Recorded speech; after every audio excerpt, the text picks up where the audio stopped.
ತಳಸಿನಕೊಪ್ಪ ಭೂ ಅಕ್ರಮ ಕಂದಾಯ ಅಧಿಕಾರಿಗಳ ಜಾತಕ ಕೆದಕಲು ಎಡಿಸಿ ನೇತೃತ್ವದ ಸಮಿತಿ ಸಜ್ಜು. 400 ಕೋಟಿ ಮೌಲ್ಯದ ಸರ್ಕಾರಿ ಭೂಮಿ ಅಕ್ರಮ ಪೋಡಿ. ತಪ್ಪಿತಸ್ಥ ಅಧಿಕಾರಿಗಳಿಗೆ ಕಾದಿದೆ ಸಂಕಷ್ಟ.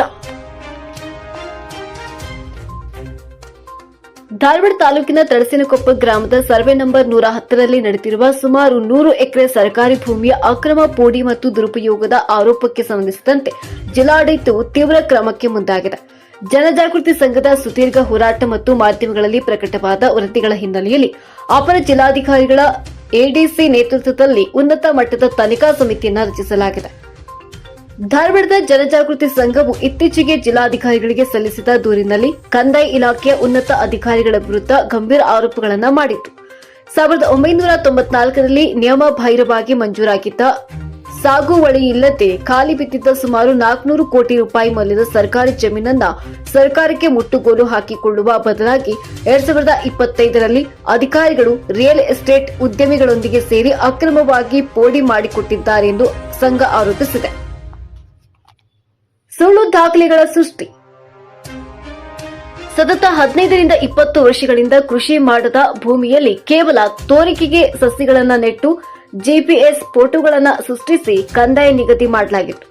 ಈ ಷಡ್ಯಂತ್ರದಲ್ಲಿ ಕಂದಾಯ ಇಲಾಖೆ ಹಾಗೂ ಭೂಮಾಪನ ಇಲಾಖೆಯ ಅಧಿಕಾರಿಗಳು ನೇರವಾಗಿ ಭಾಗಿಯಾಗಿದ್ದಾರೆ ಎಂದು ಹೋರಾಟಗಾರರು ದೂರಿದರು. ಮಾಧ್ಯಮಗಳಲ್ಲಿ ಈ ಸುದ್ದಿ ಬಿತ್ತರವಾಗುತ್ತಿದ್ದಂತೆ ಎಚ್ಚೆತ್ತ ಜಿಲ್ಲಾಡಳಿತ ಈಗ ಎಡಿಸಿ ನೇತೃತ್ವದಲ್ಲಿ ಸಮಿತಿ ರಚಿಸಿದೆ.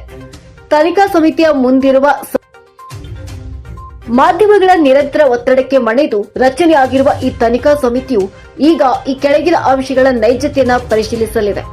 ಕಳೆದ 15 ವರ್ಷಗಳ ಸ್ಯಾಟಲೈಟ್ ಚಿತ್ರಗಳ ಆಧಾರದ ಮೇಲೆ ಜಮೀನಿನ ನೈಜ ಸ್ಥಿತಿಯ ಪರಿಶೀಲನೆ, ಬಗರ್ ಹುಕುಂ ನಿಯಮಾವಳಿಗಳ ಹಾಗೂ ಕರ್ನಾಟಕ ಭೂ ಕಂದಾಯ ಕಾಯ್ದೆ 1964ರ ಸೆಕ್ಷನ್ 94A ಅಂಡರ್ ಸೆಕ್ಷನ್ 4ರ ಉಲ್ಲಂಘನೆ ಆಗಿದೆಯೇ ಎಂಬ ತನಿಖೆ, ಅಕ್ರಮದಲ್ಲಿ ಭಾಗಿಯಾಗಿರುವ ತಹಸೀಲ್ದಾರ್, ಎಡಿಎಲ್ಆರ್ ಹಾಗೂ ಉಪ ವಿಭಾಗ ಅಧಿಕಾರಿಗಳ ಪಾತ್ರದ ನಿರ್ಧಾರ, ಪ್ರಾಮಾಣಿಕ ತನಿಖೆ ಆಗದಿದ್ದರೆ ನ್ಯಾಯಾಲಯದ ಮೊರೆ, ಜನಜಾಗೃತಿ ಸಂಘದ ಎಚ್ಚರಿಕೆ.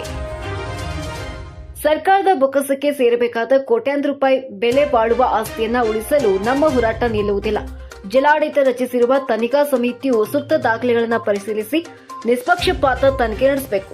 ಒಂದು ವೇಳೆ ಕಣ್ಣೊರೆಸುವ ತಂತ್ರ ಬಳಸಿ ತಪ್ಪಿತಸ್ಥ ಅಧಿಕಾರಿಗಳನ್ನ ರಕ್ಷಿಸಲು ಯತ್ನಿಸಿದರೆ ಅಥವಾ ಪ್ರಾಮಾಣಿಕ ತನಿಖೆ ಆಗದಿದ್ದರೆ ಜನಜಾಗೃತಿ ಸಂಘವು ಈ ಹಗರಣದ ವಿರುದ್ಧ ಹೈಕೋರ್ಟ್ನಲ್ಲಿ ಸಾರ್ವಜನಿಕ ಹಿತಾಸಕ್ತಿ ಅರ್ಜಿ ಸಲ್ಲಿಸುವ ಮೂಲಕ ನ್ಯಾಯಾಲಯದ ಮೊರೆ ಹೋಗಲಿದೆ ಎಂದು ಸಂಘದ ಅಧ್ಯಕ್ಷರಾದ ಬಸವರಾಜ್ ಕೊರವರ್ ಮತ್ತು ಸಂಘದ ಸದಸ್ಯರು ಪ್ರಕಟಣೆಯಲ್ಲಿ ಎಚ್ಚರಿಸಿದ್ದಾರೆ.